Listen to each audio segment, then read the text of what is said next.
Shalom, jumpa lagi bersama dengan saya. Kita akan dengarkan firman Tuhan. Tapi sebelumnya mari kita berdoa.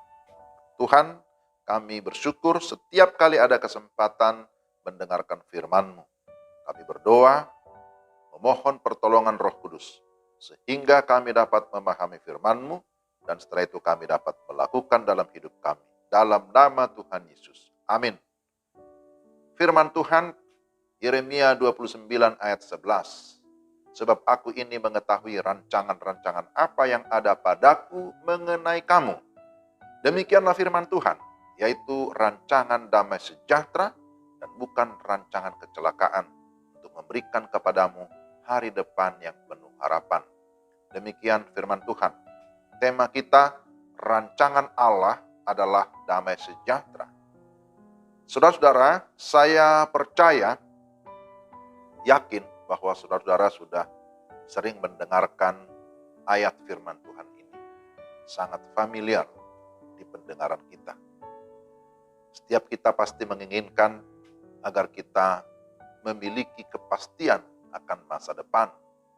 Kita ingin agar kita berhasil mencapai cita-cita ataupun harapan kita. Namun apa yang kita harapkan tidak selalu sesuai dengan kenyataan. Demikian juga yang terjadi pada bangsa Israel. Mereka harus mengalami masa-masa yang sulit. Mereka harus mengalami pembuangan di Babel, sesuai dengan nubuat Nabi Yeremia. Pada tahun 597 sebelum Masehi, kota Yerusalem jatuh dan para pemimpinnya juga bersama dengan rakyat dibuang ke Babel.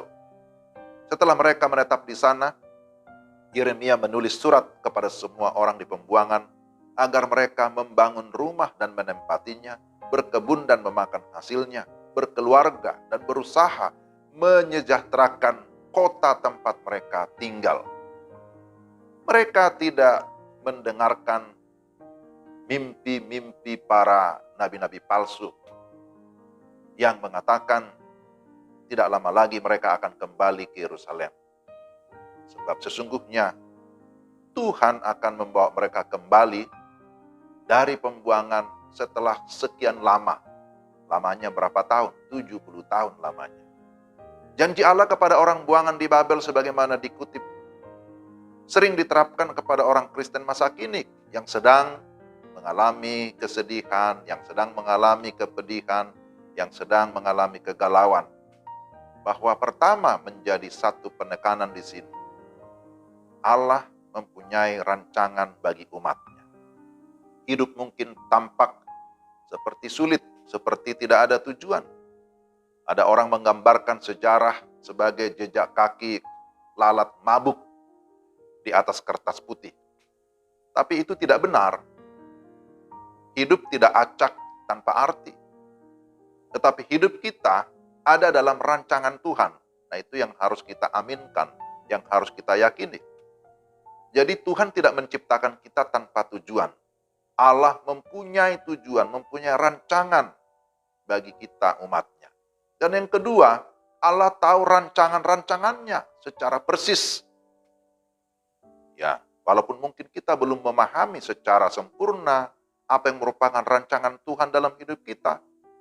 Tapi Tuhan memiliki rancangan itu dan Dia mengetahuinya. Saudara-saudara, orang tua bisa membuat rancangan atau rencana bagi anak-anaknya, bahkan sebelum anaknya lahir. Begitu juga Bapa kita yang di surga. Dia memiliki rancangan terhadap kita semua anak-anaknya. Kita diajar untuk sungguh-sungguh meyakini bahwa Tuhan kita Maha Tahu, dan di dalam kemahatauannya, Dia melihat masa depan umatnya.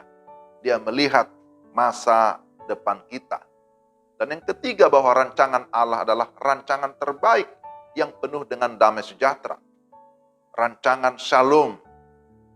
Memang kadangkala ini sulit untuk dimengerti, apalagi ketika berada di pembuangan seperti orang Israel pada masa dahulu. Karena mereka merasa seolah tidak ada harapan. Bagaimana mungkin tercapai damai sejahtera, shalom. Tetapi Allah memang memiliki rancangan itu. Bahwa Tuhan berjanji memberikan hari depan yang penuh harapan. Dan inilah yang seharusnya juga kita imani dalam hidup kita. Bukankah kita juga sering mendengar ayat firman Tuhan, Roma 8 ayat 28. Allah turut bekerja dalam segala sesuatu untuk mendatangkan kebaikan bagi orang yang mengasihi Dia. Saudara, hidup kita ini ada dalam rancangan Tuhan. Hidup kita ada dalam tangan Tuhan. Dialah yang menciptakan kita. Dia yang membentuk kita. Dia merancang hidup kita. Dan memberikan kita masa depan yang penuh dengan harapan.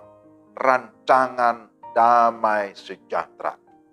Bagian kita adalah mau mengikuti proses pembentukan Tuhan.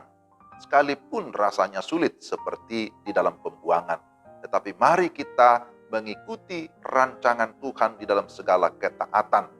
Selanjutnya, nantikanlah Tuhan berkarya, membentuk, kemudian memberkati dan memakai kita menjadi berkat dimanapun kita berada. Amin. Mari kita berdoa. Tuhan, terima kasih firman-Mu meneguhkan iman kami. Memberikan kami sebuah jaminan kepastian bahwa bersama dengan Tuhan kami memiliki harapan, memiliki masa depan yang penuh dengan damai sejahtera. Kiranya Tuhan senantiasa menuntun kami agar kami hidup sesuai dengan kehendak-Mu, bukan kehendak kami. Dalam nama Tuhan Yesus kami berdoa. Amin. Demikianlah renungan kita. Tuhan memberkati saudara-saudara sekalian. Shalom.